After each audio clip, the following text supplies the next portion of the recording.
So this lineup this year looks like it's going to be some very interesting games going on. Man, I think it's going to be exciting. The change in class. What's up, fellas? What's Mike? going on, How bro? are you, sir? What's going on, Mike? He's How's just the the kid guy doing? we need to How's see, the man. kid doing, He's man? doing great, man. All He's right. doing Hey, great. man. Yeah. Kid's a star at Toledo, right? Yes, sir. Yeah. He's doing good. Yes, sir. He's doing good. He followed in the right place, you know? good. Yeah. So he's doing good. This is Mike Bires from the Beaver County Times, just in time to talk about, we're talking about this realignment. Right. Okay, and the kind of impact it's going to have, particularly in the Valley. So, you know, we're equipped guys, so that section, AAA section, has, we think it's going to make the regular season more meaningful. You know? Yes. Yeah, I think every game is going to be a little competitive. What do you think? You know what? This was a very controversial concept. The PIAA going from 4 classes to 6. I know for the most part the WPIAL did not like it because the WPIAL thought their playoff system was fine the way it was. Why fix it if it's not broken? But nonetheless, though, we are going to 6 classes this year.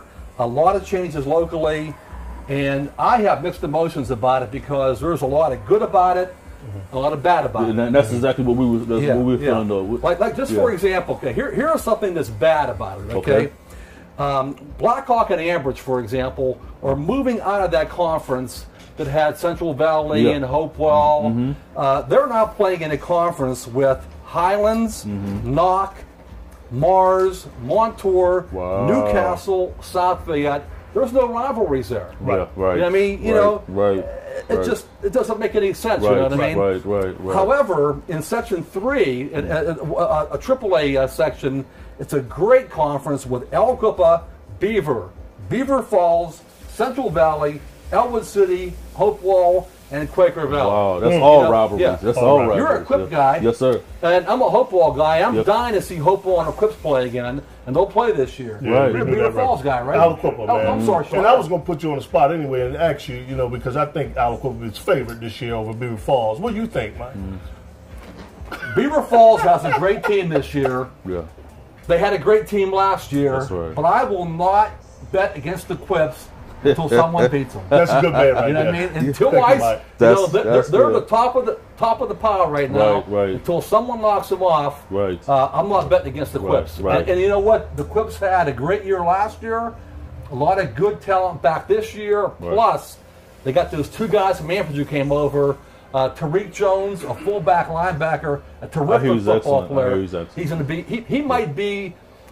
He'll be the best linebacker in that conference. Wow. And he'll challenge Donovan Jeter from Beaver Falls as the defensive player of the year. Is that right? And you might have to watch, Mike, because Dr. Todd Allen might be around here somewhere. Well, I know that. I know that. Trying to take some of our secrets back, man. No lack of respect for Beaver Falls. For sure. Great program. Ryan Master's a great coach over there.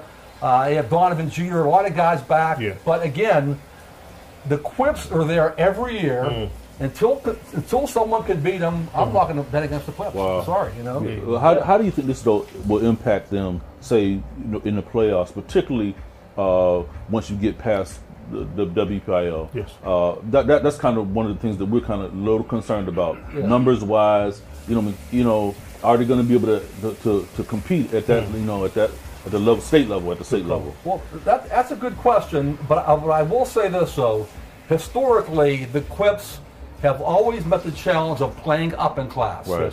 You know, I think they've had Class A enrollments for a long time. Yes, sir. And we're always playing up in class. Always. You know, so they aren't afraid of the challenge, and it's not going to affect them, I don't think, in the WPIAL. Okay. It'll be interesting to see once they get to the state level here. But you know what, though? We find out, though, every year in the state tournament, there are good football teams all over the state. Yes, And we found that out last year when the Quips lost in the state championship game. Oh, my God. You know, when you get to that level, you're going to meet good teams every week in the playoffs, and you can't make mistakes.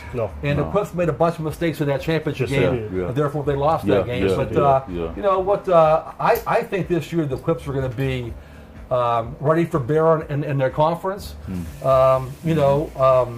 They have to be, in my opinion, the team to beat in the WPIAL, I think. I really think so. Okay. And you got to figure they also have Central Valley in that conference, That's right. which has been strong in their first 6 years. So that's going to be a challenge. I think. I think what's going to happen is the regular season games are going to be more meaningful. You know what I mean? You're not playing, Mohawks, and you're not playing Freedom. You know what I mean? You're going. You got to strap up every week. I think the way this conference is looking. You better believe it. And Shon and Terry, we all know that in that AAA division, the playoff situation is controversial because only the top 2 teams in each of those sections make the playoffs, plus 2 wild cards. So just say, for example, if the Quips and Central Valley and Beaver Falls finish 1, 2, and 3, there is a chance that one of those 2 teams might not make it. Based on conference records. So and I would think the 3 or 4 teams in that conference right there